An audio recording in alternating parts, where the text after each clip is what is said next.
Hello friends, welcome back to my channel. আমি শর্মিলা। আমার চ্যানেলে আপনাদের সকলকে জানাই আরও একবার স্বাগত। আজকে আমি চলে এসেছি নিরামিষ একটা রেসিপি নিয়ে। আজকে আমি তৈরি করব নিরামিষ কুমড়ো শাকের চচ্চড়ি।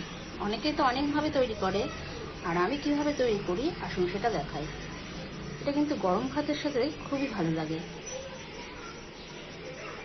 তো কীভাবে তৈরি করি রেসিপিটা চলুন সেটা দেখাই। কুমড়ো শাকের চচ্চড়ি করার জন্য এখানে আমি নিয়ে নিয়েছি 300 গ্রাম কুমড়ো শাক। কুমড়ো শাকটা ভালো করে ধুয়ে পরিষ্কার করে নিয়েছি। এবার আমি রান্নাটা শুরু করব, তাই আমি বসিয়ে দিয়েছি কড়াই। কড়াইটা গরম হয়ে গেছে, দিয়ে দিলাম 2 চামচ সর্ষের তেল।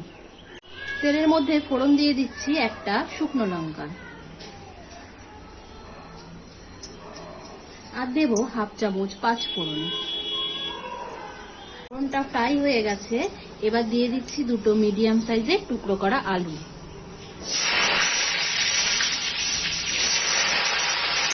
আলুটা ভেজে নেব।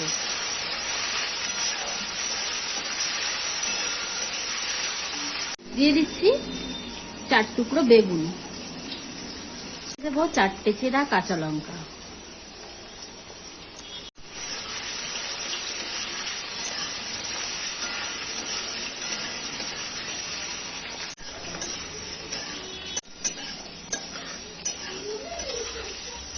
আলুটা ভাজা হয়ে গেছে, এবার এর মধ্যে আমি কিছু মশলা দিয়ে দেব। দিয়ে দিচ্ছি এর মধ্যে 1 চামচ হলুদ, 1 চামচ ধনে গুঁড়ো, 1 চামচ জিরে গুঁড়ো। এবার এগুলো আলুর সাথে ভালো করে মিশিয়ে নেব। হাফ চামচ নুন, পরে আমি আবারও নুন অ্যাড করব, তাই এখন আমি হাফ চামচ দিলাম। সমস্ত মশলা দিয়ে ভালো করে কষিয়ে নিলাম আলুটা। এবার আগে থেকে ধুয়ে রাখা কুমড়ো শাকগুলো আমি দিয়ে দেবো।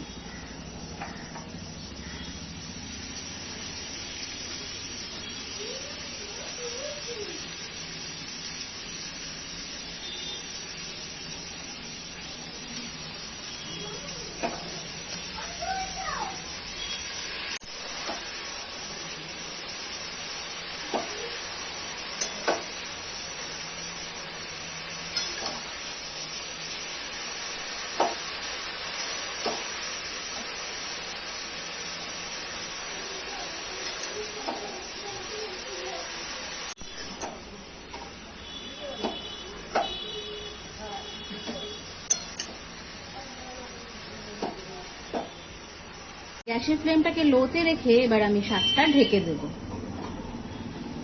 ঢাকনাটা খুলে আমি শাকটা নাড়াচাড়া করে নেব।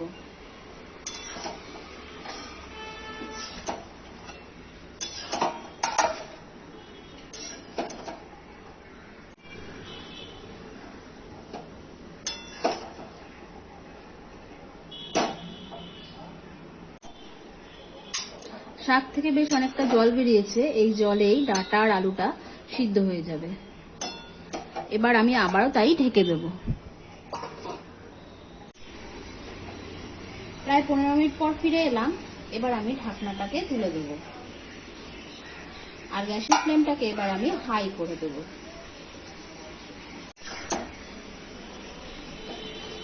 আলু আর ডাঁটা খুব ভালোভাবে নরম হয়ে গেছে।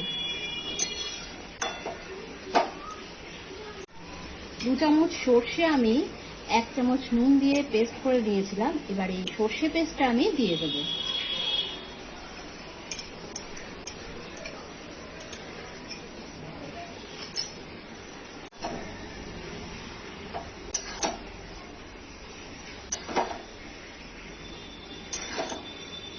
সর্ষে পেস্টটা সবজিগুলোর সাথে ভালো করে মিশিয়ে দিলাম।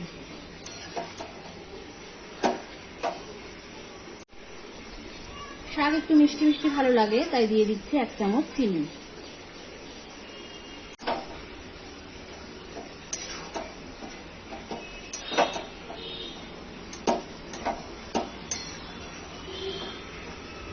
সবকিছু এবার একটু ভালো করে মিশিয়ে নেব।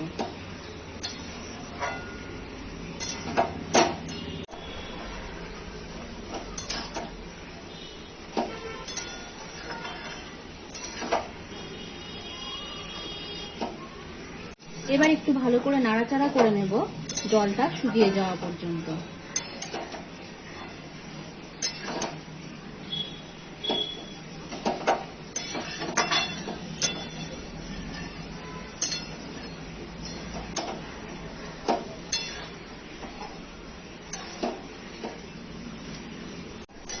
শাকের জলটা পুরো শুকিয়ে গেছে আর শাকটাও আমার তৈরি হয়ে গেছে।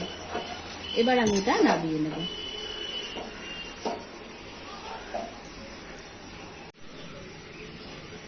কুমড়ো শাকের চচ্চড়িটা আমার তৈরি হয়ে গেল। কেমন লাগলো রেসিপিটা অবশ্যই কমেন্টস করে জানাবেন। ভালো লাগলে লাইক করবেন, বন্ধুদের সঙ্গে শেয়ার করবেন। আর যারা চ্যানেলে নতুন অবশ্যই চ্যানেলটাকে সাবস্ক্রাইব করে আমাকে এগিয়ে নিয়ে যেতে আরও সাহায্য করবেন। আর যারা এতদিন ধরে আমার সঙ্গে রয়েছেন তাদেরকে জানাই অসংখ্য ধন্যবাদ। তাহলে আজকের মতো বিদায় নিলাম। আপনারা ভালো থাকবেন।